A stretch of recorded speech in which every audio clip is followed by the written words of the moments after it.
Hello everybody, the Destroyer here, and welcome back to another cast of the Battle for Mordor 2, patch 1.08. And we have a 1v1 on Fords of Isen II today to take a look at, and we will do just that. So we have RECON Xelenos as Mordor in the top left, and in the bottom right, his opponent is DreadReapr as Isengard. You'll notice a lot of these 1.8 replays are from Xelenos. That's because there's only so many 1.8 players. Xelenos is actually very good, so I don't mind that at all. But yeah, it can be a bit tricky to get some replays sometimes. I haven't really been looking for them, but who knows. Anyway, we have a Mordor player against Isengard player, and he's starting with a couple of economic buildings, it seems. Where does the other builder go? There it is. He's going for a Horadrim Palace down here. Interesting. And we have DreadReapr going for an Uruk pit with some Urukai. He's got a furnace there, furnace here. Sending off his builder this way. What's the sight range on a builder anyway? It's about that. Well, it's exactly that, in fact. Must be waiting for resources, I'd expect. He's at 90, of course. He's going to have to wait. He has gone for War Chant, though, which is 50% damage and armor, of course, to units. And Xelenos has gone for Eye of Sauron, which is 25% damage and armor and 50% experience gain, but it can move around. So it can be good for spying and good for buffing. It's not quite as strong, of course, as a War Chant. So that's the trade-off. It looks like Xelenos going for a quick creep on the Warglare, which has netted him a almost a power point. And of course the extra money, which is very crucial. And now he has level 2 Easterlings, of course, which is not too bad, but Urukai against Easterlings probably won't favor Easterlings, I would expect. At least I would certainly hope so. In a rock, paper, scissors scenario, pikemen should not beat swordsmen. At least strong swordsmen like Urukai. They could beat probably orc warriors or something, since they're crappy, but that's a bit different. Urukai are definitely not crappy. As you see, they do clean up those guys fairly easily, and almost get to level 3, in fact. Xelenos employing some orc archers here to try and help out with these. And they do decent damage. He's also getting some regular orcs, which are very cheap, very spammable units. Orc archers not so much, though. They are 300 as opposed to 50. A huge difference. But of course, in Mordor player, you want to have multiple orc pits to pump out your guys. It does help because you can afford to, if you have like 5 orc pits, you can afford 50 a pop orcs, and then you can just have this huge, massive army fairly quickly. Xelenos trying to track down these Urukai, but they seem a bit quick. Unfortunately, his archers did stop following. And unfortunately, Xelenos is kind of in a situation where he's employing Easterlings and they're getting killed by the swordsman, which is not ideal for him, as you would expect. He might even lose this Horadrim Palace, which would be kind of a bummer.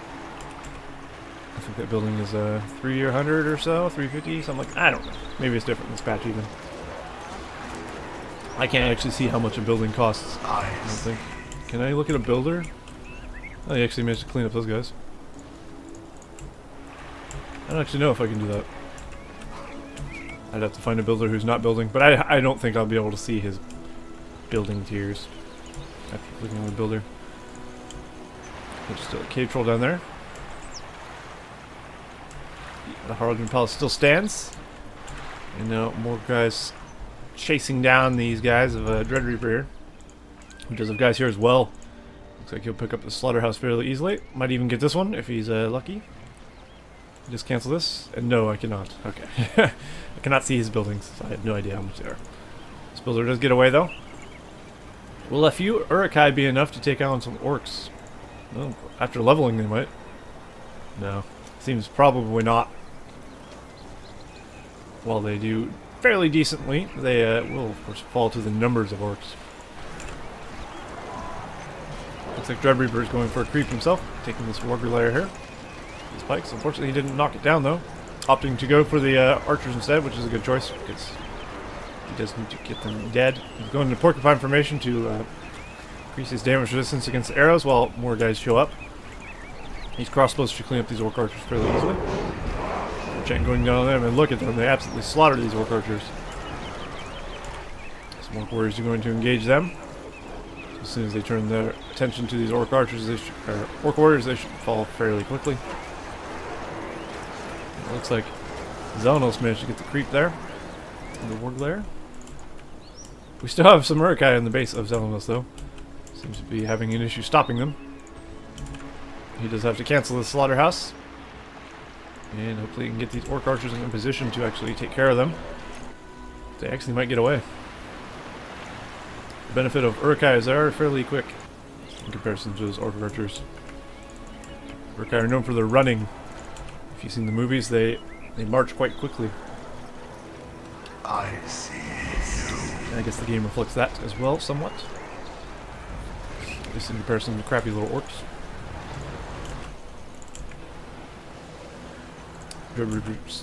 Just going for oh, he's getting spikes as well. Going for his base units. He doesn't need any cavalry. War guards wouldn't hurt, but at the same time, are they necessary? Probably not. He can also save for his hero if he wants. He can go for alerts, or save up for a Saruman even, or even go for a Sharku or Wormtongue, as they are still heroes in base game. I'm not sure how useful Sharku or alerts would be in patch 1.08. I have no idea, but I know Saruman alerts, of course, are very beastly, so never a bad choice. Xelenos has got himself a Nazgul, though, already level 3. And a great hero to employ. The Nazguls on foot are very strong. They just have to be very careful not to run into pikes, because they do die very quickly. As I'm sure you might hear at some points. Seems like every game I have Mordor in the Nazgul, you hear the screech when they die in 1.08, believe me. It's fairly loud. But it could be worse. DreadReapr, I guess not moving north. Continuing to defend his lands. Actually, he moved by some orcs. Didn't take them out while he had the chance. Now he might lose his furnace because of that. DreadReapr, you have orcs here. Oh, he's going to lose his furnace. That's too bad. I guess these two has his mind elsewhere. Which is fair because there's a lot going on. This Nazgul is level 4. Cleaning up these crossbows with ease. Isengard's army is fairly tough though, but Mordor has the numbers, and they do have a hero as well. It would pay for Isengard's DreadReapr to get alerts, I'd say. Alerts can cripple strike the Nazgul once he gets to the ability, and that would shut them down immensely. Barricade being thrown up by Xelenos. And utilizing his Nazgul's trample ability. Nazgul's trample is amazing. They don't need too much momentum to actually get a nice run through, which is always nice. What the hell, my keyboard's freaking out. Oops. Looks like Mordor comes out on top in that engagement. And if Xelenos is careful, he can get these these crossbows fairly easily. Nice run through there. Does manage to pick up a level as well. He's level 5. One more level, he gets the Morgul Blade, of course, which can be very nice. Great for crippling heroes, and also great for just spawning a white to help you out. Which isn't too bad in itself. Now he's going for the Furnace of DreadReapr while his main army attacks his Porcupine. Look at that double Porcupine. Let's zoom in. Whew. Beastly. And there he is, the man of the hour. DreadReapr has employed alerts to help him out in this fight. And I'd say that is a good choice, because he does need him. Meanwhile, DreadReapr is still harassing RECON Xelenos. Looks like he will get the slaughterhouse. He does have crossbows and some pikes here. Oh, he's actually gone to Porcupine, and he won't finish off this building. Unfortunately for the Porcupine, it's not quite... I mean, it'll defend from this attack. It does make them fairly tanky, doesn't it? But the crossbows are falling fairly quickly to these Corsairs, who are about to die off, though. And down goes that building there. Maybe possibly cancelled by Xelenos, just to get the money back. And Alerts has leveled up to level 3 already. Using his Carnage ability, absolutely destroying these troops of Mordor. Going level 4. Seems like heroes level up very fast in patch 1.08. They do not level up that fast in Rise of the Witch King, I'm fairly certain. At least in 2.02. But who knows, that could be my imagination. But he has almost got 2 levels off 1 battalion of orcs, so who knows. Which is in bow mode. There you go. I was gonna say smacking guys in the face with bows. Probably not the most useful thing. These guys are still alive. Are you kidding me? Looks like they will fall to numbers though. They did put up quite the fight.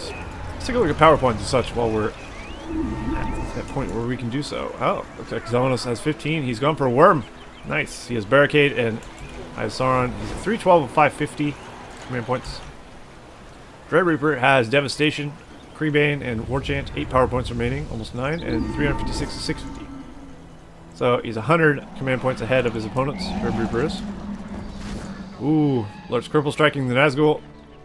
And Xelenos summoning a worm to help defend the Nazgul, I guess. Unfortunately, though, Lurtz will pick off the Nazgul from range. Nothing the worm can do about that.